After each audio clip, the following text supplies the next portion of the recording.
struggling to come to grips with reality. Confusion and chaos have become part of me. I seek answers to know where my liberation lies. Only in peace and calmness does that clarity arise. Transmissions of wisdom bring me insights of reason. Let my mind expand to the higher states. My mortality is no longer at stake. Let me hear the wisdom transmissions. The wisdom transmissions. So many voices, so many interpretations.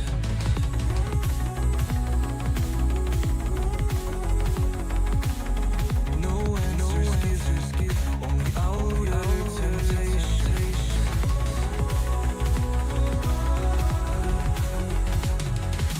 Where can I find truth inside of me? Realization of what I am is all I'm wanting to see. Transmissions of wisdom bring me insights of reason. Let my mind expand to the higher states. My mortality is no longer at stake. Let me hear the wisdom transmissions. The wisdom transmissions. No more redirection, ending the contemplation. Forget fight and reflection. Out of world of rejection. Internal is the cause, external is the fact. Put it on pause. I'm silencing the noise, centering and entering the void. Truth is beautifully subtle. The voice without a voice. Heart and mind shine. Making decisions now, escaping illusions of choice. Transmissions of wisdom bring me insights of reason. Let my mind expand to the higher states. My mortality is no longer at stake. Let me hear the wisdom transmissions. The wisdom transmissions.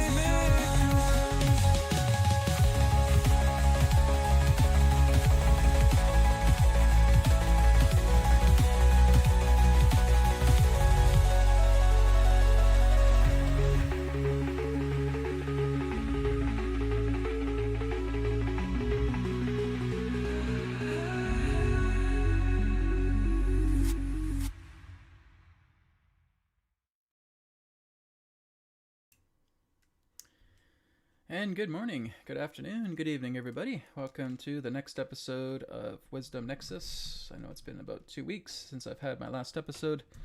It's been a busy last couple of weeks. So happy to be with all of you today. I'm currently working on some apps. I'm currently working on websites. I'm still doing sessions as well too. So basically what I've decided to do is just up until the end of this year, up until about Christmas time, I'm going to be ending the private sessions. I'm going to be ending pretty much all services through Wisdom Transmissions. Wisdom Transmissions is basically just going to be kind of like a portal site to online courses, to this channel as well too. So I'm going to be concluding everything pertaining to private sessions by the end of the year. And I'm going to be moving on to kind of my old original roots prior to my awakening, and that is making the world's first metaphysical AI. That's really where I'm going to be setting my sights on, is creating Anoint to actually be its own AI, to actually do calculation, to work with metaphysics, to bring all of this metaphysical understanding, to work with scalar technology, to basically go into my inventive traits at the same time. Now, of course, I'm still going to be doing my weekly webcasts here on Wisdom Nexus. I'm still going to be doing my weekly Adronis Patreon as well too. That's going to continue. But yeah, private sessions are going to be ending by the end of the year, and I highly doubt they'll be ever coming back. Okay, so I have had 17 years to do some incredible work with some amazing people. I've worked with tens of thousands of people over the world, and I've had a wonderful time doing it. Of course, there's been some ups and downs with it as well too. And I feel like I've done what I could to help people in the best way that I can. But really what this has involved me doing is just kind of taking some time to kind of go within myself and do some more inner work with myself, expanding myself to those other horizons, so to speak. And basically just giving me some time to do a lot of this other work where I'm intending to reach as many people as possible, not just the metaphysical community, but the non-metaphysical community, basically starting to work together with the mainstream as best as I can.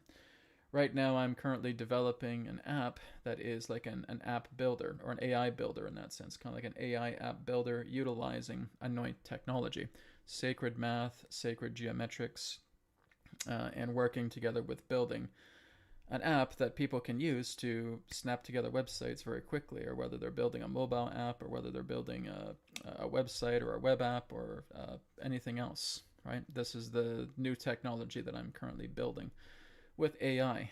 So like I said, I'm working together with AI to bring it on a metaphysical level, right? So kind of introducing metaphysics much more to the masses and moving in that direction. Like I said, I'll still be here every single week, even after the end of the year, moving on forward into 2026 and beyond, still doing this weekly webcast with everybody. Now, of course, if people still wanted to do have some sort of conversation with me, I'm always open to that, right? If there's ever an important situation and people want to email me and say, Brad, I want to talk to you about this because, you have a perspective on this, sure, I'll be happy to help you out. But like I said, I am just going to be doing my private sessions up until the end of the year. So basically up to about the time of Christmas. Okay. After that, I will be retiring the sessions, and I mean all of them. Private live sessions, 3 questions by email, energy cord attunements, all of them will be gone. And it will be gone indefinitely. I won't say permanently, but they'll be indefinitely gone. I don't see myself returning to it. So like I said, doing this work for 17 years, I've had a heck of a journey. I've had a wonderful time with so many of you. With tens of thousands of you, I should say. But it's just time. It's kind of like I'm moving into my new year next year. It's going to be a 1 year universally, and that's where I'm putting a lot of my energies, working together with scalar technology, working together with AI, with metaphysical AI. It's not really just AI. It's more of a hybrid AI, right? Because I'm not just working with AI by itself, because AI by itself is very clumsy. And it's really the idea of being able to work with hybrid AI, to work with other particular systems together to keep that AI in line. So that's really where I'm going to be putting a lot of my efforts, between building scalar devices, because I'm going to be working with Anoint Array, and that's where we're going to have some online technology that you can work with, that you can build yourself and configure, and then being able to print that out, or put that on a t-shirt, or put that on a blanket, or anything of that nature, and being able to receive a lot of the healing effects from those. So it's kind of like taking etherics to the next level. It's like etherics 2.0 with Anoint Array. And then I'm going to have quite a few Anoint websites, right? So the new technology I'm building is what's known as Anoint Magi. And that's the AI app builder that I'm creating right now. So I've been putting a lot of effort into that, because as I build that, that's what's going to be building all of the other websites. So that's what's going to be building Anoint Array, everything, right? So I'm basically taking some time. And that was the kind of funny thing, is I wanted to just kind of make this editor just for the point of myself, just to build something. As I started building it, I said, wow, this could actually be beneficial for a lot of people. So that's why I've taken the last week and a half just working with this full time, building this incredible AI editor, right? That everybody can use. You can build your metaphysical product with it. You can build non-metaphysical products with it. It's completely universal. So it's different from the theme that I've been exploring here, especially for the past 17 years, because I've always done something metaphysical, right? If I've made products, they have to be metaphysical, right? That's not the case anymore. So it's basically the idea that it can be metaphysical and non-metaphysical. So, like I said, I hope you guys have been enjoying this journey with me for these past 17 years, because it's about to come to an end, right? Just in regards to private sessions and so forth. But like I said, you can continue this journey with me every week here on the Wisdom Nexus, continuing on into 2026 and more. And like I've said, I've spoken to so many of you, and I know that there's been so many of you that have been struggling. I'm hoping that what I've offered so many of you over the past 17 years has been helpful for you. I hope that this is something that's basically given you another perspective, where again, it's not just some guy up here talking about metaphysics and then not doing it, right? It's a person who has actually gone through his own trials and tribulations, his own challenges, and has been able to resolve them. And all I've been doing, all I've been trying to do these past 17 years is show all of you exactly what I've been doing so that you have the opportunity to do it self. It's a rough world. It's a world that's full of shadow. It's a world that's full of darkness. And it's a world that's also full of light. And it's also a world that's full of resolve. It's a world that's also full of enlightenment. It really is just about your perspective of how you want to see things. And that's what I've attempted to teach a lot of people over these past 17 years, is about working together with your perspective. Whether I'm connecting with Adronis, whether it's just me connecting here with the higher self and speaking to all of you, that has really been my intention, right? So, like I said, the journey will continue in a certain way past 2026 and onwards. But again, private sessions will be coming to an end at the end of this year. 3 question sessions by email and energy cord attunements will be coming to an end by the end of this year. But like I said, down the road, if you guys ever still need to talk to me, very important conversations, I'm more than happy to do them, because like I said, I'll have this weekly webcast. I'll have the Adronis Patreon as well too, that you guys can still be a part of. Those will still be continuing indefinitely. Okay, so now that that's being said, let's go ahead and move on into some announcements. Let me just go ahead and make sure I got my screen on here. 1 second. There we go. Okay. All right, so here is wisdomtransmissions.com. So again, like I said, services, if you guys want to do private live sessions with me, this is your chance to do it. Like I said, for August, September, October, November, and December. Those are the last months that are remaining for private live sessions, 3 question sessions by email, and energy cord attunements. Okay. Remember, everybody, that we have the free Trauma Transcendence Technique e-course right here on the website. You just go to free e-course. It's a free 10-day e-course. Of course, my book is available as well too if you go to amazon.com. The Trauma Transcendence Technique book, that's meant to go hand in hand with the free course. Okay, so you can sign up here. You just put your name and email, and you'll be receiving an email for the online course. You get a new email every single day for 10 days.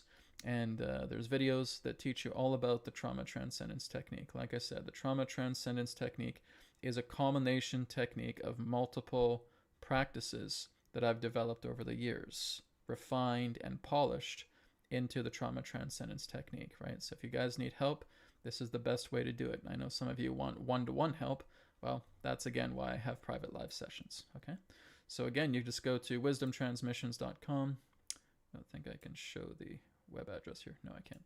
Okay, but again, it's wisdomtransmissions.com, and you can access it there. And of course, we have anoint.me. So like I said, I'm going to be upgrading the Anoint website. It's getting there. Right now, it is currently active. So again, you can access the Anoint AI chat that is there. Some of the calculators that is there as well too. Basically, some people are asking about Western and Vedic astrology, if it's integrated into the chat. Not yet. That takes a lot of work because, like I said, with a lot of the common AI that's out there, it can't do accurate calculations pertaining to Western or Vedic astrology. So I'm building systems for the new Anoint that will enable that to happen. But that will take a bit of time, but that is coming. Anyways, anoint.me. You can check that out. It is available right now. And of course, patreon.com/Adronis. So let me move this a little bit more over this way so you can see. There we go. Okay, so this is the classroom that I'm doing every single week. It's every Sunday. Patreon.com/Adronis. And there's 2 memberships that you can be a part of. The $18 a month gives you the opportunity to be a part of the classrooms. And of course, you can also ask questions offline. And I have what's known as an Adronis Answers video. So if people send me questions beyond the classroom, then I create a little video series that is on the the Adronis Patreon feed, and then put that up for people that have questions as well too. If you do the $88 a month package, then you can also sign up for a 30-minute session with me as well too. You'll get the Adronis 4-phase courses, plus getting a monthly 30-minute private session with Adronis at the same time. So that is also available. So again, you can find that at patreon.com/Adronis. We have a class every Sunday. There is a 7-day free trial that you can start off with. Right now, we're just finishing off our numerological section, and then we're going to be moving into what's known as full circle teachings. Okay, so full circle teachings is basically anything that you want to talk about, anything that you want to discuss, anything that you want to integrate, anything that's on your mind. That's exactly where we're going to be getting into next, the Sunday after next, starting with full circle integration, full circle teachings. So I'm looking forward to that. Okay, and of course, the final announcement here is with the Ancient Egypt Halls of Amenti tour. We do have 1 spot left. So that's the Higher Self, the Akashic Records, and Star Ancestor Initiation. So again, if you are interested in being part of the Ancient Egypt Halls of Amenti tour, we're going to be leaving in November, from November 8th to November 16th this year. You can register at wowtours.de. That's wowtours.de. You can check that out. All of the information about the tour is there on the website, and if you are interested, you can register. 1 more spot left here. Okay, we are going to go ahead now and get started. So like I said, this is a viewers topic episode today, so it's just all about the viewers, whatever you guys want to talk about. I have not been keeping up on stuff, okay? So I haven't had the time. Like every waking moment, I've basically been either doing sessions or building websites or building this new app, getting Scalar technology ready. I have been away from the computer when it comes to looking at current events and stuff like that. So you guys might need to fill me in on some details because I don't know what's going on. Right? I haven't checked that out in a few weeks. So I guess I'm assuming everything is as is still, usually, as it is week to week. Well, you guys can help me with that, and we can figure it out together. So pardon my ignorance. Like I said, just haven't had a chance. But I'm here today, so let's see what we can find. All right, so like I said, guys, if you do have a personal question for me, you can put it by donation. If you feel that you have a general question that you want to offer by donation to get it out there in priority, you can also do that as well too. But all personal readings are by donation, so please remember that, okay? All right, let's go to Starboy XX here. XX Starboy XX. Hello, Starboy, welcome. Okay, he has a question for Adronis. Do you have any message of hope for my home country, the world's youngest country, South Sudan? Okay. Yes, I will go ahead and bring Adronis in, and we can talk about South Sudan a little bit there. Okay? 1 moment.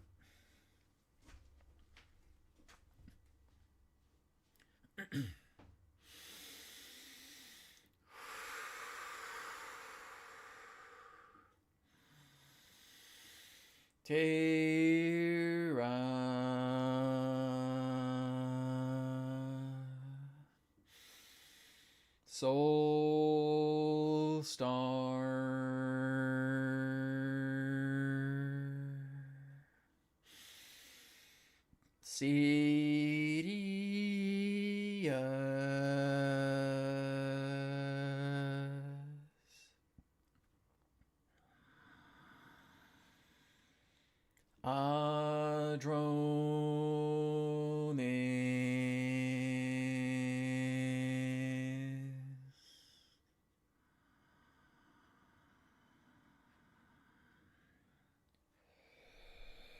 we are here at this time. We bid you greetings and thank you very much for the opportunity of this interaction today. I am Adronis of Sirius, sending love, appreciation, and gratitude to all who are tuning in to this broadcast through your internet collective consciousness. We thank you very much for your question pertaining to your country of South Sudan. As you have mentioned, that it is indeed the youngest country on your planet right now, but it is, of course, going through a great deal of struggle. It has rich oil resources to it, and that is basically what is, as you would say, painting a bullseye on your country. Because wherever there are rich oil resources, there will often lead to the idea of war, conflict, chaos. There is also the idea, again, that South Sudan is going through a great deal of turmoil right now when it comes to poverty, when it comes to starvation, when it comes to a great lack of development. Now, this is simply because the leaders that are a part of South Sudan only really have self-interest. They're really only interested in robbing the land of its oil, robbing the land of its resources, and not caring whatsoever about the mass population within South Sudan. So, this again is just another type of familiarity about what's happening on your planet country to country. Many of your leaders are primarily interested in the resources. They are interested in the material wealth of the land, the material wealth of technology, the material wealth of food supply, the material wealth of all of the day-by-day resources that is making them billions, where they give very, very little to the people. This, again, is the entire world shell. Now, in South Sudan, again, this represents a very heavy state of extreme. Well, what's going to be happening in the times ahead is that there will be new leadership appointed. Because when you're looking at the nature of South Sudan, it needs to go through its dark night of the soul. It is a very young country. Not only in that sense has it declared independence from Sudan, so that it can start as its own country, but basically it has enemies. And those enemies are going to zero in, as South Sudan is a land full of rich resources. So it is going to continuously be targeted. And if the people will not do anything, then the idea of resolve is going to be prolonged, which means the people need to get together. They need to work together. And again, as your people primarily work through the nature of leadership, new leaders will be coming into the fold. As you start moving into 2026, 2027, 2028, it is quite likely that you may start to see resistance, that you may start to see rebellions, that you may start to see revolts taking place around the area, not only of South Sudan, but a lot of the African countries primarily are basically going to start forming a coalition pertaining to the nature of a higher state of resistance and revolt. And that is going to lead to the idea of driving out the corrupt. Now again, as it's 2025, as this is a year of endings, you are going to see again a lot more pressure being placed upon the area of South Sudan. But what we would suggest is that you know who your allies are, not just who your enemies are. And therefore you have a lot of allies that are coming together to aid South Sudan. They are going to expose a great deal of corruption. They are going to basically spill the beans and let you know exactly what these true agendas pertaining to these false leaders are all about. And that is going to lead to revolt. That is going to lead to rebellion. That is going to lead to resistance. And that's going to be playing itself out over the next couple of years here, specifically around that area of Central Eastern Africa. Because again, there has been all kinds of corruption. Much of it basically is run by criminals. So again, you have mercenaries, you have criminals, you have mafias that are running much of Africa, pretty much the entire continent. So this again is something that is going to lead to a revolution. Africa is going to be split in half. What does that mean? We're not talking about the landmass physically, literally being split in half. But what we are saying is that energetically, you are looking at a splitting in half of the continent of Africa with its people. which means you're going to see people standing up and therefore saying, we've had enough. The corruption is obvious. It is transparent. There is transparency with all of these evil doings, and we are now going to stand up against it. So it is going to eventually, within the next couple of years, move into a very strong continent-sized revolution. And that is going to be happening country to country all across the continent. So this is something that is going to take place. Everything still needs to shake loose through Africa because the continent of Africa has been under the guise of war for many, many centuries. And there is a lot of stains of blood all over the continent that needs to be answered for and therefore resolved. But that is going to take some time. So with South Sudan, you are going to have allies, not just enemies. You are going to have much of the world, not even just within your area of Africa, but also all over the world that is going to help you. So this is very important for you to know. With the idea of poverty and starvation, again, this is telling us that the people themselves need to start taking action, need to start working together. It is no more different than the type of advice that we have given many other countries all over your planet, relating to the idea of standing tall. Through tragedy comes unity. And that's what's going to be happening with South Sudan. But the people need to start working together.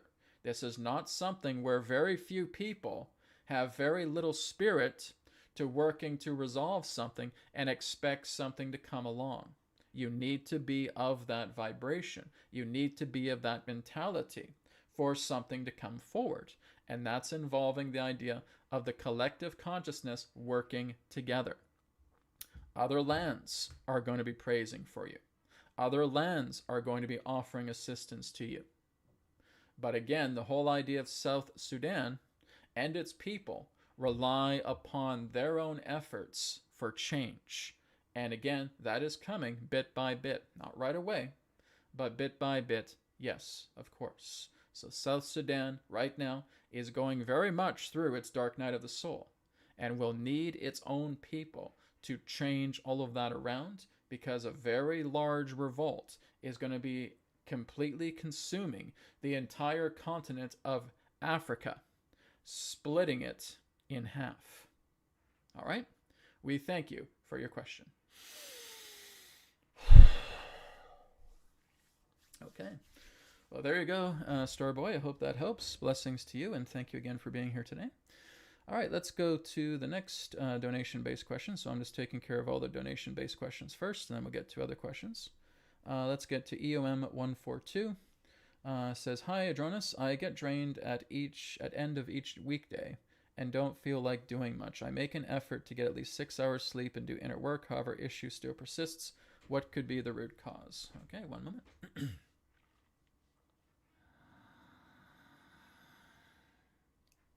We thank you very much for your question, EUM142. Toxicity. Toxicity is the cause. You see, when you're doing inner work in that sense, your inner work should not continue to keep you drained. If you are performing inner work where you are surrendering and releasing, then basically what that's attempting to do with your body is to liven you up. It's helping you to make better decisions, which means now that I'm working with my inner body, my inner self, I'm going to start working with the outer body at the same time, which means I'm going to change my diet. Am I getting enough nutrition in the body? Am I getting enough minerals in the body? Am I doing deeper breath work that's opening up centers within my body so that my body can flow a great deal further?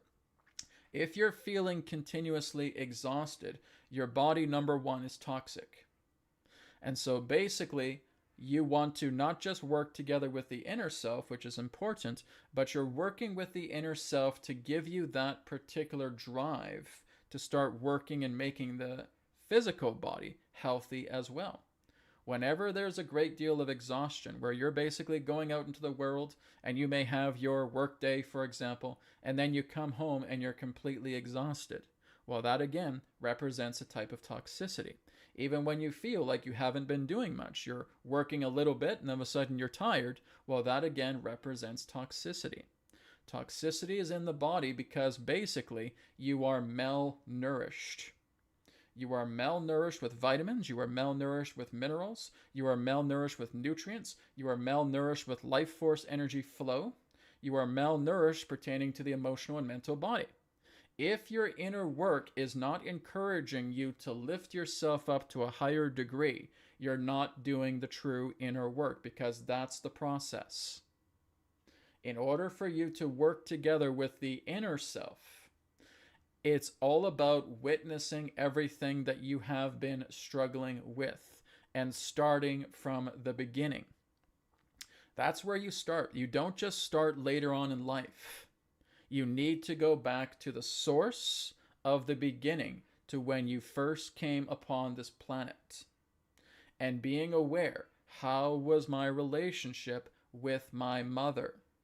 How was my relationship with my father, with my family circle, with our household, with our environment, with people throughout that environment? And you're looking at every single one of these and you're clearing them out. You witness, you surrender, you release.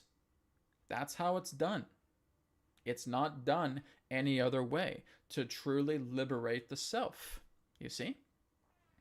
The true secret is that you are already liberated, but you have all of these veils upon yourself telling you that you don't think that you are. And those veils have to go. And as you're starting to move yourself into a greater heightening, you are just naturally feeling the impulse to take better care of the body. You want to eat healthy.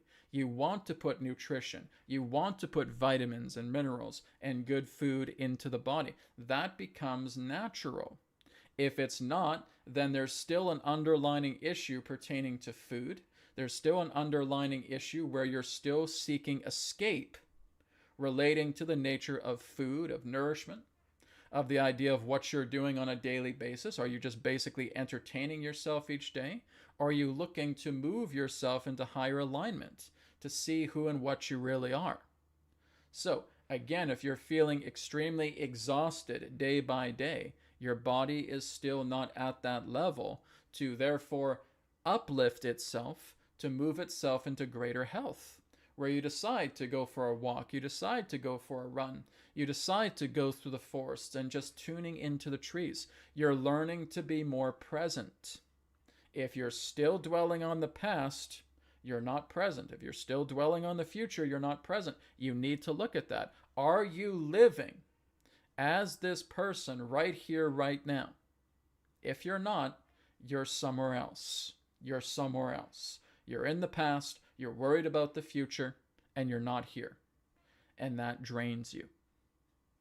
It is about the idea of being fully present and train yourself, perform the practices, perform the sadhanas that will help you to stay more present every single day.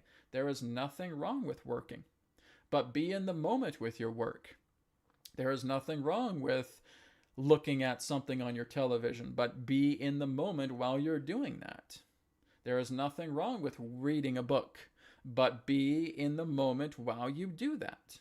You see, that's what's going to liven you up, is that everything pertaining to the cash, representing the guilt and the grief of the past, and the fear and the anxiety of the future, has completely subsided. You've let it all go. And now you are presence. That's your strongest nature. That's the true nature. That's where you want to involve yourself in the most ways possible, is being present with everything that you do and everyone that you're with. You see? We thank you for your question. Okay. That is completely true, my friend, right? There's times, too, where I'll do a lot of work and I'll get exhausted, but as I get exhausted, I'll just tune in. I'll say, how's my body feeling, right? It just needs rest. It needs time to sleep. Okay, great.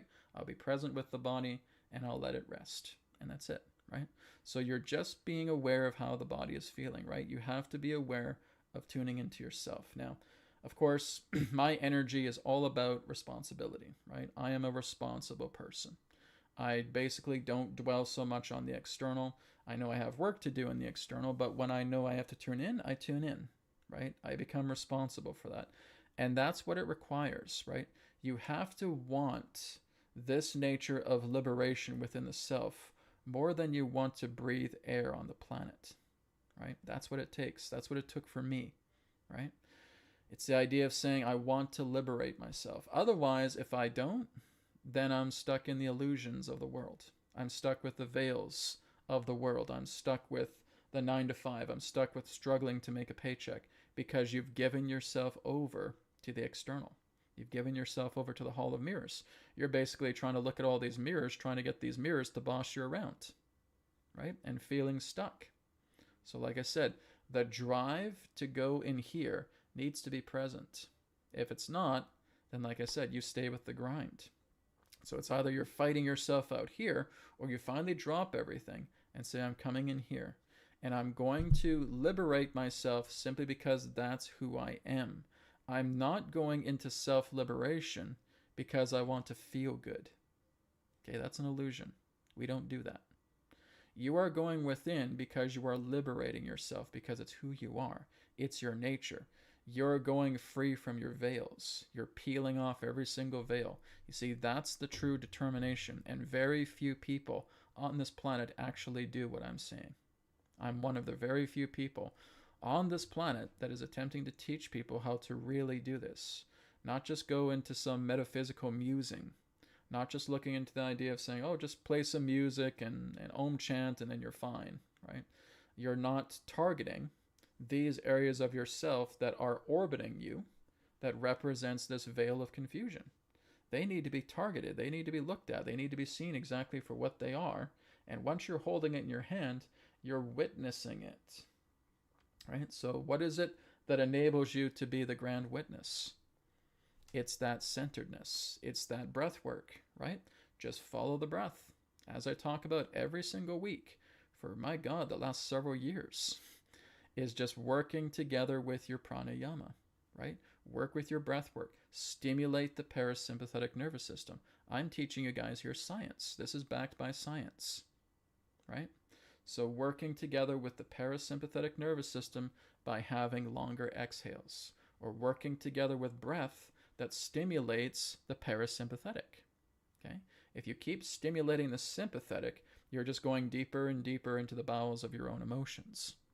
And that's only going to bring you much more into a greater stupor of standing still and not doing anything and basically feeling a victim pertaining to all of your emotional circumstances.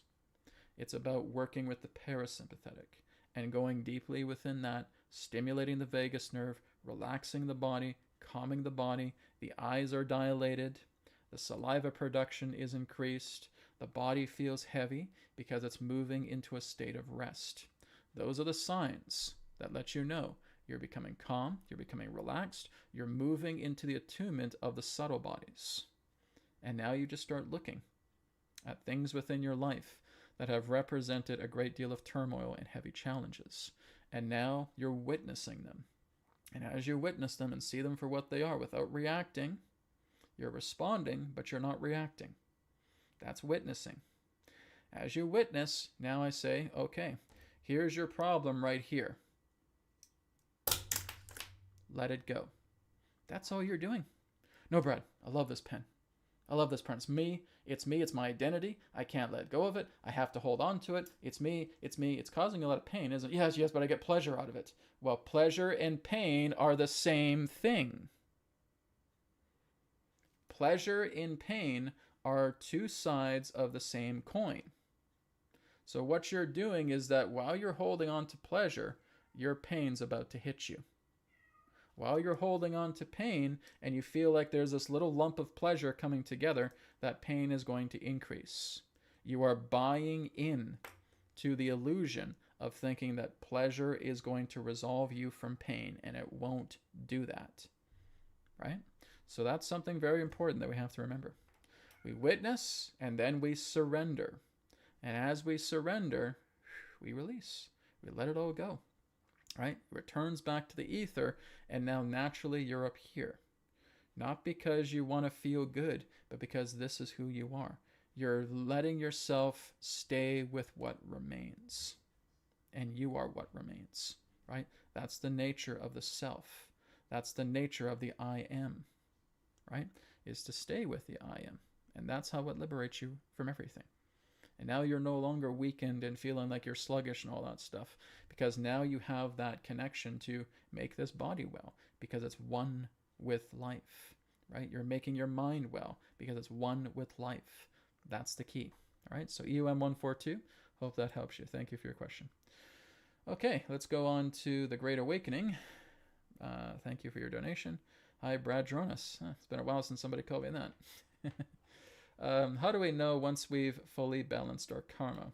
Having been negative in the past, can we expect our past actions to catch with us? So let me give you an example, okay? Here's the best way for you guys to understand it. 7 days ago, and let's use this as a scenario. 7 days ago, somebody cut you off in traffic.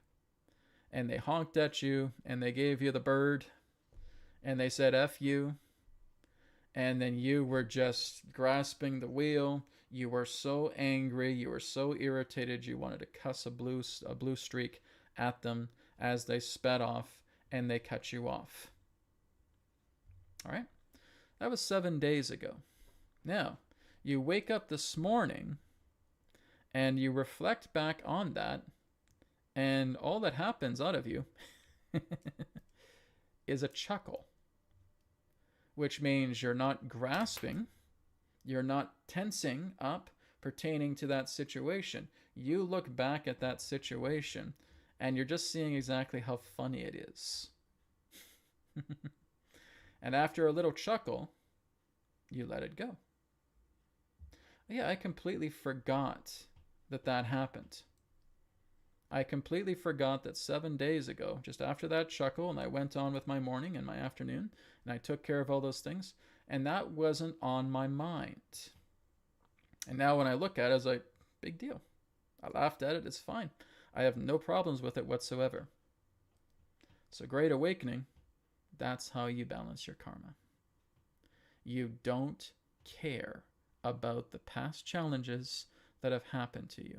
You've balanced them out. You've made peace with them, which means that guy who was so rude, who was cutting you off at the highway, flipping the bird to you, saying F you right to you, that caused you to get so stressed and so strained. But then a week later, you wake up, you chuckle with it, and then you continue on with your day.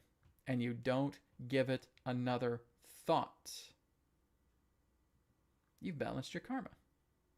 Okay? So all karma can be subcategorized in two different aspects. Number one that can reveal reward. Number two, one that can basically reveal debt. Okay? Reward, debt. There's the scale. Reward, debt. Okay? So if I'm basically harmonizing all of these old facets of myself where I no longer dwindle or dwell or recollect upon what's happened in the past, and I've let that go, and I've surrendered to it, what is the feeling that comes over? Peace. You, just like that person that flipped you off and cut you off, doesn't bother you anymore. That's how you've resolved it. You've resolved it because you've made peace with it. It doesn't bother you. There's nothing in that scenario anymore that bothers you about that situation. It's done. So that's all you're doing, is you're just surrendering and releasing and letting it all go. Now, nothing bothers you about that anymore. You know you have completely transcended that old conflict when you don't give a crap about it. That's how you know when it's gone, right? So you know you've completely let it go when nothing about it bothers you. Person could tell you about it, and yeah, it doesn't bother me. I'm fine with it. So this is the whole idea. What keeps you imbalanced pertaining to karma is your reaction to it. If you react with anything, you're out of balance pertaining to that situation. Okay? If there's a person that you suddenly haven't met for a few years and you remember how much they bullied you and how much they hurt you, and all of a sudden they come up out of the blue, what's happening right now? I'm reacting to that person. that person basically did horrible things to me, and oh, they're here right now. I'd like to deck them across the face, right? So there's you reacting. So you're out of alignment pertaining to that whole situation. Now, you decide to let that person go. You don't approach them. But what happens now is that all of this anger is basically stewing inside of yourself. It's going deep into your gut, and it's staying there. So what happens? Now I start meeting other people like that bully. Now there's a bully at my work. Now there's a bullying coworker. Now my mom or my dad is really bullying me right now. How could this happen? Where did this all of a sudden come from? You are ignorant to what just happened. You saw the opportunity to make amends with a situation that you were heavily reacting to, and rather than being able to witness it, surrender it, and release it, you buried it down. You swallowed it down. You kept it in your core, and now you have that pollution in your solar plexus. That person just walks by, you're just grinding your teeth, and you want to say something, but you don't want to cause a scene, and you decide to let that person go. And now a few days later, your mom's bullying you, your dad's bullying you, a coworker at work is bullying you, you're looking at situations on the news where it feels like the news is bullying you. What's happening? There is no other. It's you. Everything that comes together in place of the example that I have just described to you is through you. You made your mother the bully. You made your father the bully. You made your coworker the bully. You made that news article the bully. Because here's your source about being bullied. This guy was in my childhood and he bullied me horribly. He was the first bully I ever met in my life. And he would take my lunch money and he would call me a loser and he'd push me and shove me into my locker and blah, blah, blah, blah. He'd take my head and he'd flush it down the toilet, give me a swirly. Okay? And I hated this guy. He was the very first bully I ever met. That's what's festering in your solar plexus. And all you wanted to do is when you saw that guy, you wanted to deck him one, right? But you just froze. You just clenched your teeth and you were just tensing up like crazy because you reacted. And you did nothing with that reaction. All you did was just play it with that reaction and just hold on to everything, hold on to the tension, and then swallowed it back down. And that's why the great majority of all of you suffer. You suffer because you do not see what you're reacting to. You don't see that reaction, and you let it stay within you, eating you up. It's like swallowing acid, right? And just watching it boil inside you and feel like it's eating you from the inside. And you do nothing to it. Whereas I say, you look at that situation, you look at that person, you're reminded of who he is, of what he did to you. But there's almost a wave of calmness that comes together and saying, that's when I was 7 years old. And here I am now, 30 years old. I'm not that person anymore. And I look at him, I can see that he's changed. I'm going to let all that go. Maybe I'll go up and talk to him, right? And then as I start talking to him, maybe I'm surprised of how much of a distinguished gentleman he's become. And he says, I'm sorry that I treated you that way when I was little. I was lost. My father would hurt me. My mother would hurt me. And I took it out on you. And I want you to know I'm so very sorry for what I did. Wow. See? It's when you get into that composure where you feel you're going to go and talk to that person over these situations that have happened in the past, and you've let it go. And now something like that comes together because it's your mindset. You brought that person together as an opportunity of reconciliation for yourself. So now that you could witness it, you could surrender it, and you can release it. That is the science to liberating your entire being. That is the process to liberating yourself so that every strand of suffering leaves. That's what I've been trying to teach you guys for 17 years. Right? Is the ability to see these strands of suffering, and through the power of witnessing, surrendering, and releasing, It's all gone. That's the trauma transcendence technique. That's built on 17 years of healing work that I've been doing, right? So as long as you react to something, you're in suffering. As long as you react to something, the karma remains, and that karma would represent the debt. The reward is being able to let go of all of that frustration and walking towards that person and just remembering that person. And that person remembers you. And now you just have this spontaneous moment where he apologized to you for everything that he did. And that's wonderful because you trusted your instinct. You trusted your inner self. You went for it. You talked to them, right? So is that giving you a good example, Great Awakening, right? It's about the idea of looking at all of these things within your life, starting from the beginning. I reacted with my mom because of this. I reacted to my dad because of this. What's causing reaction? And what do you mean, Brad, by reaction? That which you're emotionally hurt by, right?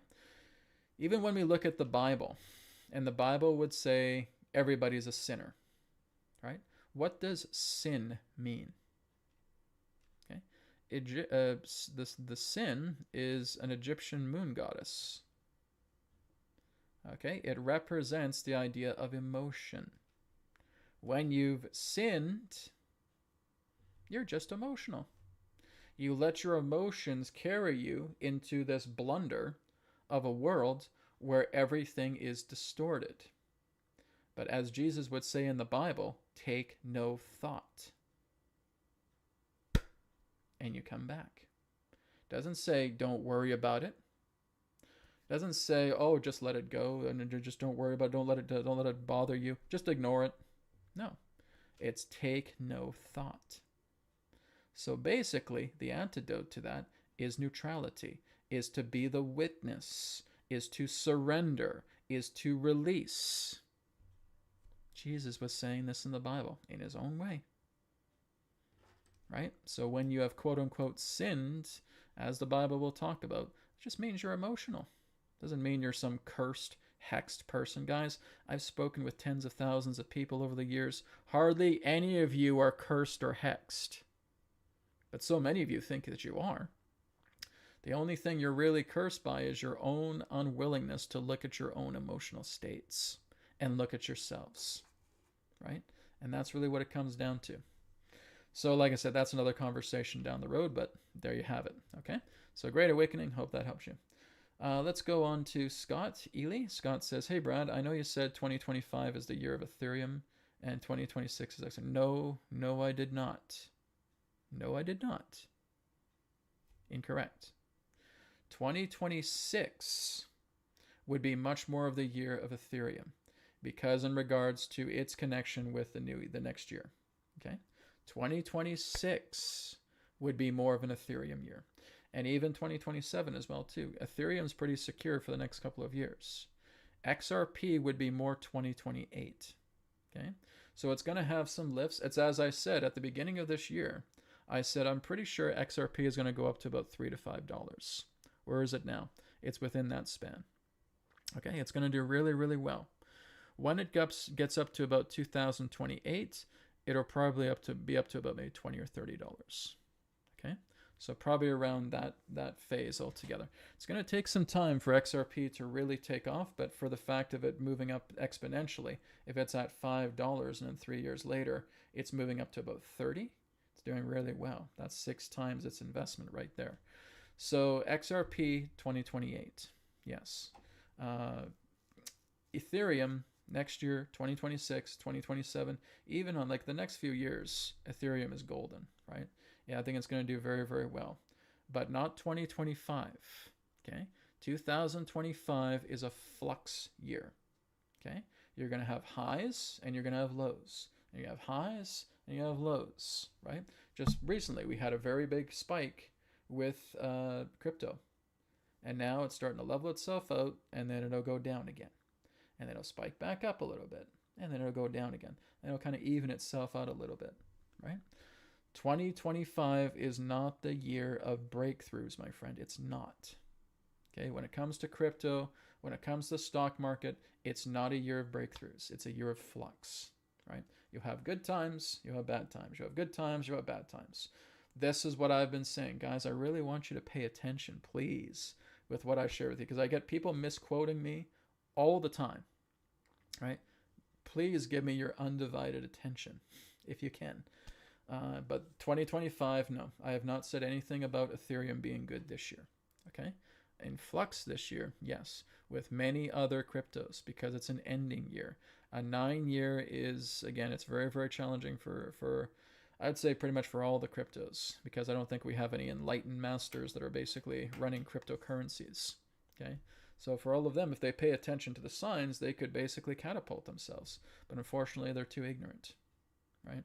So a lot of these people that own these cryptocurrencies can't see the sign of the time. None of them really use astrology. None of them really use numerology. None of them use the ancient metaphysics. If they started doing that, they'd probably be catapulting, and I'd notice that. And so, okay, hey, there's a person here in Ethereum who's actually starting to look much more deeper into metaphysics. And they're now actually starting to study the pattern in regards to how they can improve the coin. And now, they could be surging while everybody else is falling. But none of them do that because so many of us have completely forgotten the ancient way of things. It's exactly why I'm creating Anoint. Because I'm going to show you guys, when you look at the ancient science, the ancient calculation, you see how accurate it is when it's done properly. And Anoint is going to be all about that. It's going to be about metaphysical calculation. It's all about working with sacred math. I'm going to be rebuilding image generators, video generators, music generators, so that all of them are completely and totally polished. So you're not getting lag, you're not getting skewed distortion, you're not getting hallucinations, you're not getting any of that stuff, because what I'm creating with Anoint is hybrid AI. It's working together with calculation systems, together with sacred math, sacred geometry, metaphysics, and AI, which means I'm making a type of sacred AI. It's basically what I'm going to be doing, right? But yeah, Ethereum, no, it's not its year this year. Next year, I think it's going to do pretty good. But like I said, anything that's associated with Bitcoin next year is going to have a rough ride. It's not going to be like it's finished. It's not even like Bitcoin is going to be finished. It's going to have a very, very rough year, a very challenging year.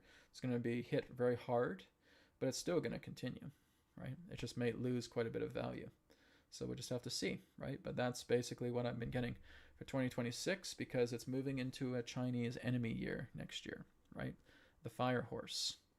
So, like I said, Ethereum has a better opportunity to soar in 2026 and in 2027. But as far as XRP goes, it's still going to do pretty good. I think it'll still probably go up on the rise quite a bit. It'll probably move up to maybe about $7 to $10 by the end of next year. And then as we get into 2027, maybe 10, 15, 20 at most. And then 2028, maybe 25, 30 bucks. Okay.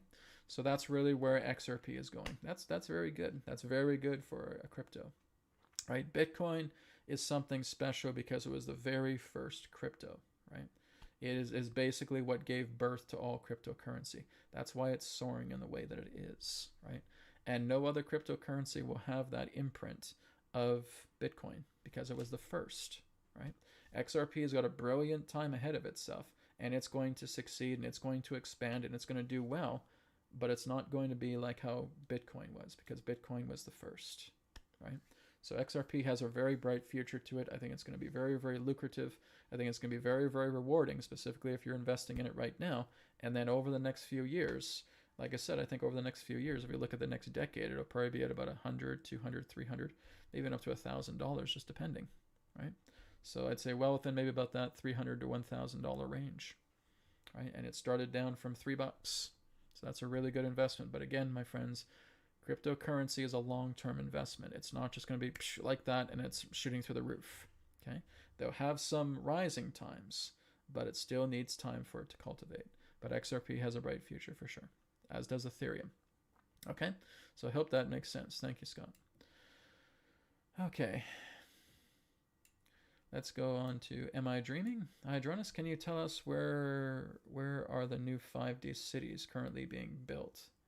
Okay, there's a little bit of a condescension pertaining to your question here. Okay, so because this is the whole idea, is that the question you ask is incorrect, right? So this is why I kind of have to correct this.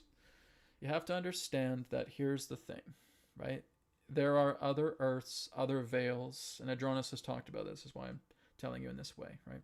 There are other earths, other veils, everything instant. All instances of earth are working together simultaneously with the earth right now, with the earth that we understand. In order for you to see any particular types of cities like that, you need to meet that vibration. You need to meet that frequency. And very few of us actually meet that frequency. Sometimes it's shown to some of us because it's important for us to see it so that we can pass on this knowledge. I've talked to people who have been able to go into alternate earths and are able to see the veil drop, and they see crystal cities all over the place, and they're seeing cities in the sky, and they're seeing cities in orbit, right? I've had visions of that as well too. But basically, to feel like that is going to fuse with the third density, and that's basically what our third density life is going to be like in the next few years, would be incorrect. Okay? Those particular facets of Earths are already there. They're right here with you.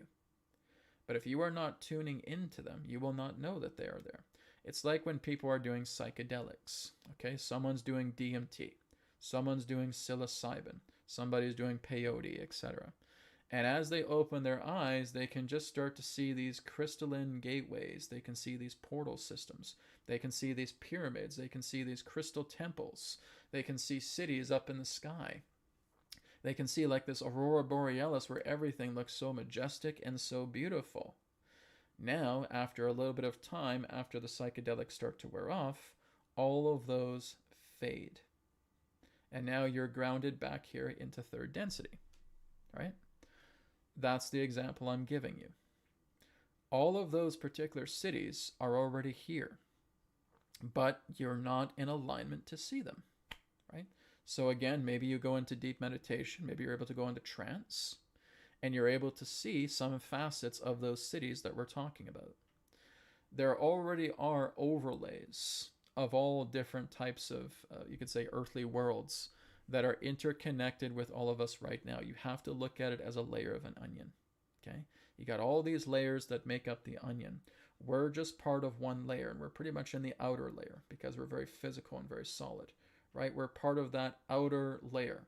But as you start to peel that layer a little bit more, you notice that there's other layers. And now, through the power of your consciousness, you're going into those inner layers, and now you're seeing majestic crystal cities. Now you're seeing starships flying through the sky. Now you're seeing Mount Shasta shooting a beam of light up into the cosmos. Now you're seeing these temples. Now you're seeing these pyramids. Now you're seeing beings that look ethereal, right? It's like their skin is glowing. They're wearing these robes that look alive, and they're with you right now. But now you break out of that trance, and you come back, and now they're gone. Okay? So for you to even access that requires an alteration of your own consciousness to move into those inner layers. The outer layer of Earth is going to remain the outer layer, right? It's a veil within itself. So basically, we're looking at the entirety of the onion, and even though there's those other layers, we have this skin over the outer layer, where just through our natural conscious state of being, we don't see that. So maybe we're going into dream time. Maybe we're lucid dreaming. Maybe we're having an out-of-body experience. Maybe we're doing psychedelics. Maybe we're going into trance. And then we see this veil, this skin, disappear. And now we're going into the inner layers, and you're seeing those very quote-unquote 5D cities that you talk about. Okay? And they're there. So it's not about where, and it's not about when. Okay? They're all around you. All around you. There are beings walking to and fro through these homes, even where I am right now, all the time. But they're existing in different inner layers of the onion, where you cannot detect them, other than maybe having this kind of interesting curiosity about it. This feeling that there's a presence in here, but you can't really put your finger on it because you're not touching tangentially that inner veil. That inner layer feels like it's gone to you, right? So this is the whole idea. Where? All around you. We all share the same space. right? We all share the same space, but it's the veils, it's the layers. We pierce the layers to realize that the space we're talking about now contains more information, now contains more luminosity, contains more illumination, contains more higher fractals, right? So we're seeing that because we're piercing through the veils. So that would be the idea of a higher dimensional civilization. And they do exist, they're all around you. But if you're not tuned into the frequency, you're going to think that they're not there, they're invisible. They cease to exist. It's not that they cease to exist, they're behind veils that you cannot perceive until you alter yourself to move into that expanded perception to see those particular types of cities. So there you go. I hope that helps you. Thank you for your question. But that's what I'm sharing with you because Adronis has talked about that quite a bit. Okay? Like I said, guys, if there's questions that you're asking and Adronis has already talked about it, rather than me bringing him in, I just tell you exactly what he's talked about in many different sessions because these questions are common. Like people have asked me about these 5D cities or these cities in the sky when I'm connecting with him. And that's been pretty close to his answer. Okay, so this one here again is from Scott. Hi, Brad. Adronis, what can you say about the nature ban in NS? Dark players. Oh, okay, yeah, for Nova Scotia. I talked about this last week, I believe. $25,000 fine for hiking until mid-October, okay? Because they're trying to make Nova Scotia into a smart city, into a 15-minute city, okay? That's been their plan. It's just another type of lockdown in nature because Nova Scotia is being planned. I don't think it's going to see itself through, right? But there's a plan of making Nova Scotia a 15-minute city or a smart city or a combination of the two. That's exactly why they're trying to lock everybody out of nature. Basically, they're creating plans for creating a smart city out of Nova Scotia, right? That's in 2 weeks ago. Sorry, that was 2 weeks ago because last week I didn't have a broadcast. 2 weeks ago, I was talking about that. Adronis came through and he talked about Nova Scotia has plans to be a smart city or a 15-minute city, right? That's exactly why they've been doing this BS stuff. But stand up against it, my friends. That's it. If you notice that, you're standing up against them. And like I said, you come en masse, all that stuff is going to change, right? Just like the whole thing that happened with COVID. People stood up to it. And that's why it only lasted 2 years. They were planning to make COVID permanent for as long as the human race existed. For decades, for centuries. And it lasted 2 years. If all of you stand up and you ask those questions and you're together as a group, all of this will fizzle out real quick. That's the solution. Like I said, it's about thought action, right? That resolve it. Through tragedy comes unity, and through that unity consciousness, there's that pure strength that's leading the way. All right? Thank you. Okay, let's go to Bodhi Tree. Got a lot of good donations here today, guys. Thank you for that. Hi, Adronis. In 2010, I was trekking and fishing in the area Valencia Creek in Victoria, Australia. I kept hearing all kinds of abnormal, loud noises. Something was also lobbing rocks near me. Do you have any insight on this? Okay, one moment.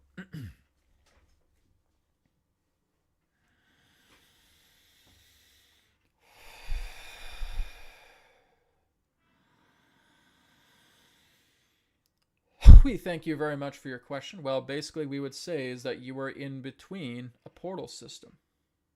Now, basically, you have to understand that there are certain systems upon your planet, again, representing the nature of portals, that when you're actually close to one, there is, again, a mutual interaction in between dimensions. Now, we're not saying that you're going to walk through this portal and basically be somewhere else, although that could happen. But we would say that you would be in the vicinity of this type of portal system or portal network to where you would actually feel or hear or sense other particular types of interactions from beings that you may not be familiar with.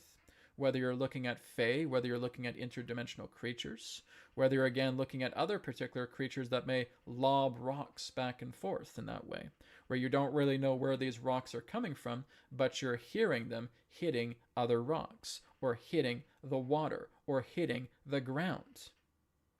And that's what's happening. You're basically looking at a particular type of breach in between your layer of perception and the perception of this other layer that, again, you may only hear audibly or sense intuitively. So this is basically what you would refer to as an open network. An open network that comes together, and it only remains for a certain amount of time before there is a type of closure taking place. Many of these nature portal systems, in that sense, will have a dilation duration, and they will start to expand for a considerable amount of time, and then they will start to retract until that particular gateway closes. And again, it works together through the cycles of your Earth, which means it can come through days, weeks, months. It can come through lunar alignments. It can come through planetary phases. It can come through equinoxes and solstices. It all just depends. But this is the idea of a dilation of a portal network that you were experiencing, where you could not see these creatures. You could not see to where the veil itself was opening and seeing these particular creatures as they were interacting in their way. So what you were basically stumbling upon was an open network shared in between dimensions of other creatures audibly and felt intuitively that would represent their presence simultaneously but temporarily, coalescent together with yours. All right? We thank you very much for your question. Okay, there you go. Yes, that does happen.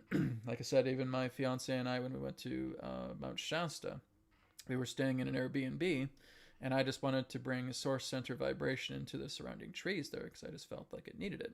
And I put one source, a feeling of a source center vibration pillar directly into a tree. And shortly after I did that, I think it was a couple minutes that passed, we just heard this screech. I go, and Brienne was basically like right on the edge of the end of the backyard. And a neighbor basically had like a small barn and everything, or a small shed, I think it was. And we were trying to look around for whatever created that noise. But as soon as I put the source center vibration into the tree and expanded it out, got that weird kind of demonic screech that took place. But we never saw anything. We never saw any particular creature. We just heard this inhuman demonic screech. And that was it, right? And it perplexed us for the rest of the night. It's like, what's going on? Well, there we go. That's the idea of sharing dimensions. That's sharing a layer, right? That particular creature comes from a particular dimension, and they basically have to kind of put a pocket over themselves in order for them to coalesce with this domain. But when there's that type of source-centered vibration, which harmonizes everything, where that creature is basically utilizing this pocket dimension that's unnatural, then the source-centered vibration closes it up. Right? So basically, that's how you close up portals. You apply source-centered vibration to them, right? SCV closes portals because basically what you're looking at are ruptures. These ruptures can be done through ceremony, they can be done through spell work, they can be done through technology, but they're not really meant to be there. And then when you apply source-centered vibration to it, it seals back up, okay? Because source-centered vibration restores order, right? These tears or these openings or these folds or these dilations aren't natural, right? They're engineered. So when you put SCV around it, seals it up, closes it. And that's why they often freak out if I start putting SCV in certain areas to where there's creatures like that, and Mount Shasta is full of those kind of creatures, right? Then you may hear screech like that coming together. Source center vibration closes portals. It can also open portals as well too. But in regards to what I'm doing is basically putting that pillar around it. Closes portals. Okay. If you ever want to find out how to close portals, you use source center vibration. That's the key. The centering vibration that is within the center of all life. That's what you're harnessing. Okay. All right. Let's go on to Grow. Grow has a question here. Hi, Brad. Can you look at the situation in Norway? Norway again. Wow. I get a lot of questions about Norway or Sweden or Switzerland, but let's go on here. The prices of housing and food, electricity, and everything else that is happening where both schools and other things are being closed. I know. It's happening all over the world, right? It's going to continue to happen, right? Some places may have more extremes than others. We'll look at it here in a minute. But that's basically what's happening pretty much everywhere. This is, again, just COVID when it comes to finances, right? So the virus of COVID has closed, and now the inflation of COVID has started, right? And again, we can pedal it back for the past couple of years to when it was the most extreme. So you're basically just battling with financial COVID. That's what's going on right now. Okay. So financial COVID is going to start changing around starting next year. Okay. But that's the beginning time. And then 2027, 2028, it's kind of like it's mixing in with everything pertaining to resolution. And then I would say by the end of the decade, we will see the end of inflation altogether. Okay. Housing costs, food costs, everything like that. This is financial COVID. Okay. That's what's going on. All that's happened is it changed from a virus to the financial market. Okay. So inflation is the virus that's feeding off our finances, our funds. Okay. But let's take a look at Norway to see, just to me to look at Norway. So, I mean, that's kind of a broad question, but let me see what I can find here. Yep. I mean, it's basically just, it's exactly what I said, right?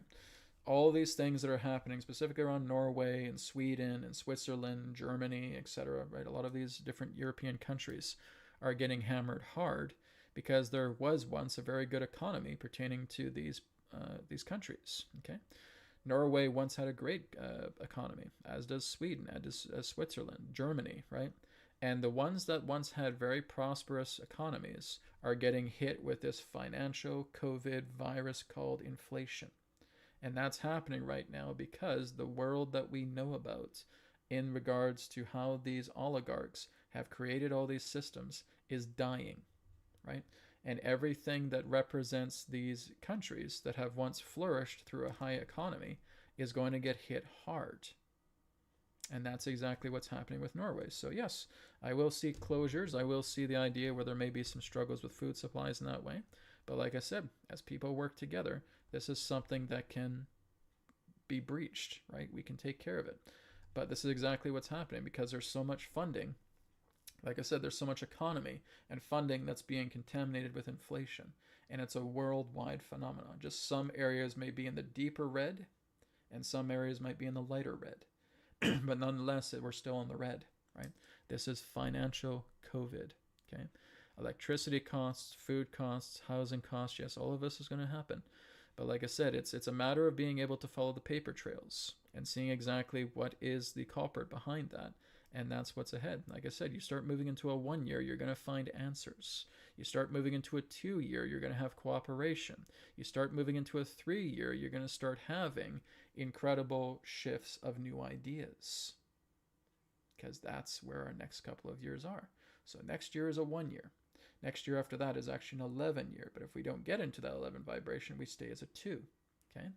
So a 1 year is a pioneering spirit. It's the idea of drive, determination, dedication. Right now we're in a 9 universal year.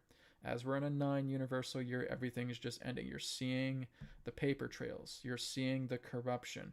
You're seeing the exposures. You're seeing all of these veils being lifted. You're seeing the man behind the curtain. That's what the 9 year is all about.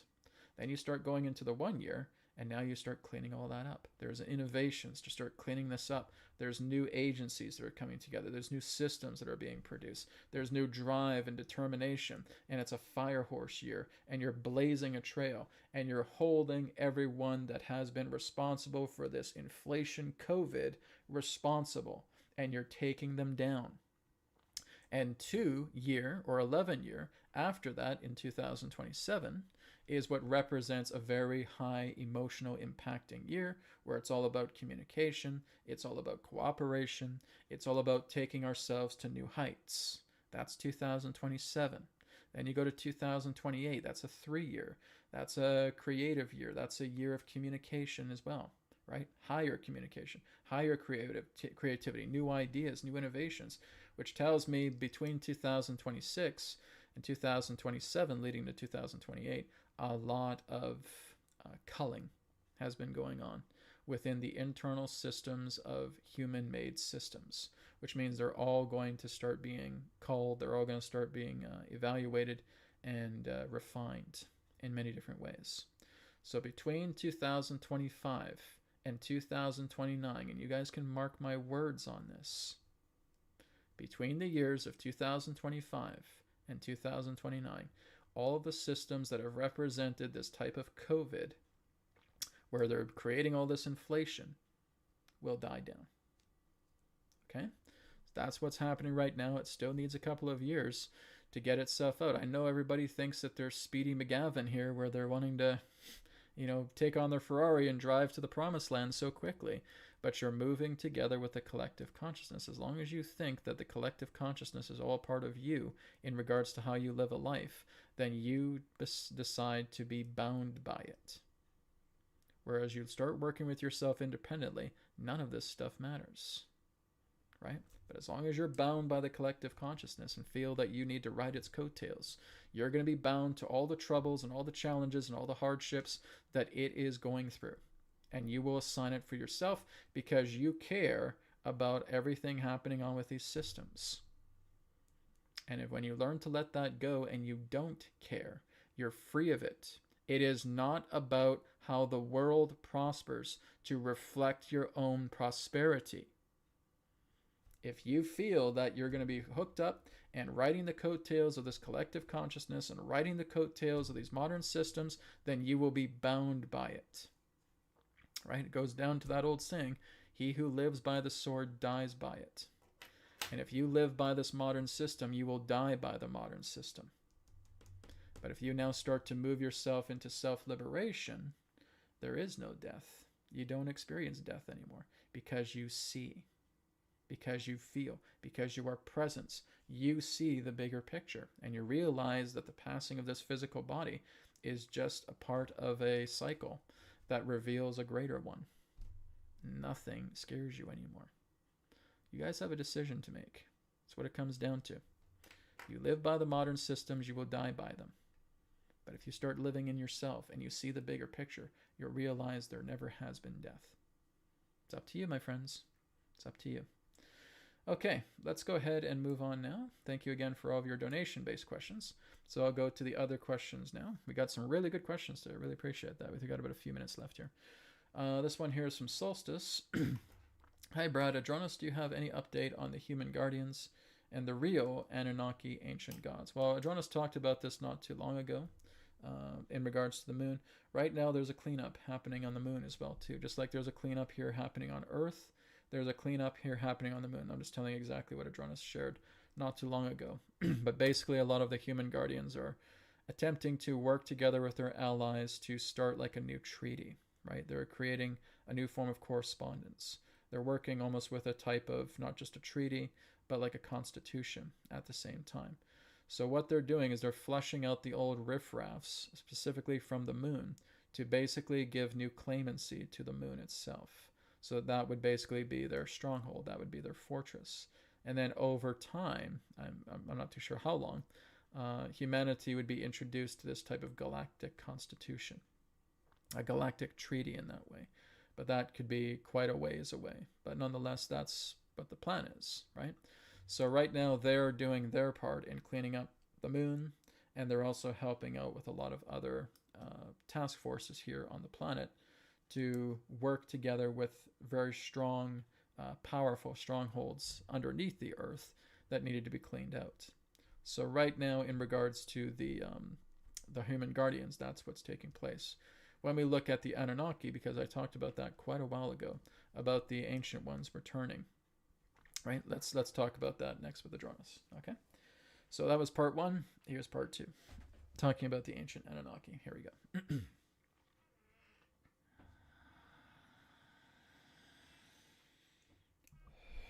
We thank you very much for your question. So again, as you ask about the nature of your ancient ancestors, to that which is known as the original Anunnaki, or Elohim as they can be called, understand that what is taking place right now is a result of them assisting and helping to drive out the parasites from the earth. As we've stated, they are here to lop off heads of the corrupt.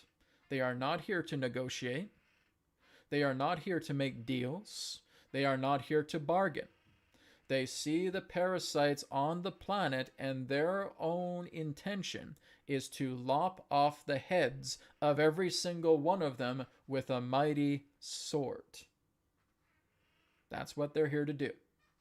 And so, because they cannot really get personally involved, because of the human experiment that's taking place, they will work together with certain alliances.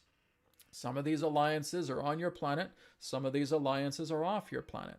And what they are doing is they are foiling a great deal of these innovations and agendas that much of these quote unquote parasitical oligarchs have been trying to place upon your planet. And they're being foiled every step of the way. But while that is being foiled, they are going much more deeper into the trenches to discover much of the, shall we say, higher hands that have been trying to manipulate and puppeteer a great deal of the corruption that is happening here. And those are the ones that are going to be coming face to face with the ancestors. As we stated, the ancestors are not here to talk. They are here to lop off heads. That's what they're here to do. They basically have seen the earth in violation for a very long time and could not intervene based on the nature of cycles. When this cycle therefore reaches a state of culmination and a cusp is therefore being given from one age to another, they are now at that level to where they can intervene still behind the scenes, but working together in higher capacities with other alliances to basically, as you would say, halt and completely eliminate everything that represents the parasitical presence on this planet. However, humanity has been so heavily contaminated by this parasitical force that it will take a couple of generations in order for humanity to start moving back into its proper alignments, approximately for what you would know as your next 30 to 50 years. As that starts to happen, the new children that come upon your planet will be incorruptible. There will be no repeating of what you have been going through these past many centuries relating to corruption of this scale. The reason why this corruption has even been here is because of what they feel the prize of the earth represents. The earth is a jewel. She is even beyond a jewel. She represents a prime radiance, an ancient library, an ancient world of divine knowledge, pure life force. And that has attempted to be harnessed for many millions and millions of years, even before the current corruptors and their associates have come into power. This has been a world that has been under the guise of many mining guilds, intergalactic mining guilds, interdimensional mining guilds, where they have basically ravaged much of the planet, and even ancient jewels and ancient resources that were once on the earth are no more. They were pillaged many millions of years ago. Jewels and crystals and minerals that basically look very much like your own opal, but with a much more higher hue pertaining to a rainbow or an aurora borealis-like effect. And this is actually something pertaining to this, shall we say, precious ore that, if synthesized properly, can actually help to restore life. It can restore life to people. It can restore life to other worlds. And the Earth was one of the few worlds throughout the entire cosmos that actually possessed this particular type of ore. And this ore basically, shall we say, contains itself as a type of silicon. And that type of silica, in that way, if it is refined appropriately, can be utilized to build atmospheres. It can be utilized to repair DNA. It can be utilized in that sense to work with prolonging your life to exponential ordeals. So again, it was a very valuable resource because in the ancient past, your Earth was immortal. Why? Because you would look at the idea of what is known as world trees. And that much of these world trees were the nests pertaining to the substance that we refer to. We could refer to this particular substance or this particular aspect as Amrita. It was an Amrita resource. It was Amrita in resource form. And that's basically what took place upon your planet a very long time ago. The cutting down of the world trees to access this resource of Amrita ore. So that it could restore worlds, so that it could prolong life, so it could heal anything in that way. But every single trace of that Amrita ore has been completely swiped off your planet.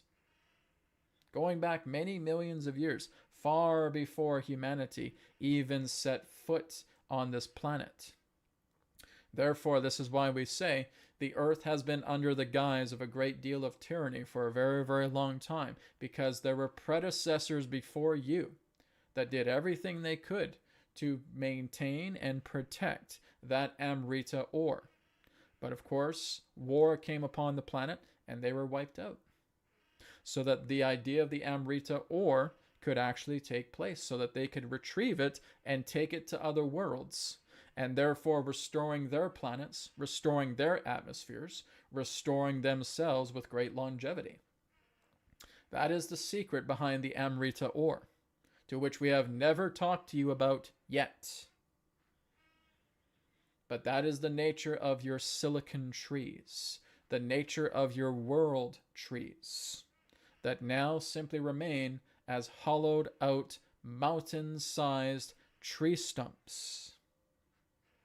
So, this is exactly what has happened upon your planet going back many millions of years, to where even though much of your ancient ancestors were prominent in working together with you and bringing you upon this planet as, again, what would eventually be natural stewards of the earth. That was your original role. And then, of course, humanity becomes corrupted and starts working against the earth until they see all of the things that have transpired that will work together with them to return to being the natural stewards of the earth, where they work together with the earth in harmony. As that happens, they will leave the earth, they will go to other worlds, and they will be seeds for those worlds as well. You are natural travelers. That's the nature of the human race. Intergalactic, universal, interdimensional travelers. And at some particular point, when you recall and you remember much more of what you're here to do, you will become starbound, going to other worlds and seeding there the divine knowledge, seeding there everything of what not to do, to become those particular teachers, as we have talked about this before with you. All right? So, pertaining to the ancient ancestors, they are here to end the parasites. Pertaining to your human guardians, they are just setting the stage for them. That's the idea, in a nutshell, of their roles together. We thank you. Okay, well, that was quite a transmission. All right, everybody, my friends, we are out of time for today. It's now past 11:30, so I do have to wrap everything up. I want to thank you all again for your wonderful questions today. I appreciate that. And again, I'll be back next Friday. I think everything's good for another episode next week, and I look forward to speaking to you all once again. So again, feel free to check out patreon.com/Adronis. You can sign up for the weekly classrooms. You get a 7-day free trial. Again, you can go to wisdomtransmissions.com. You can sign up for the private sessions. Like I said, I'm only doing them up until December of this year. And then the private sessions, the 3 questions by email, and the energy cord attunements will be retiring. And then, of course, you can check out anoint.me for the brand new Anoint system that is being developed even further. So looking forward to talking to you guys next week. Take care. Blessings to you all. Thank you for your questions. And talk to you next week. Blessings to you all. Namaskar. Bye for now.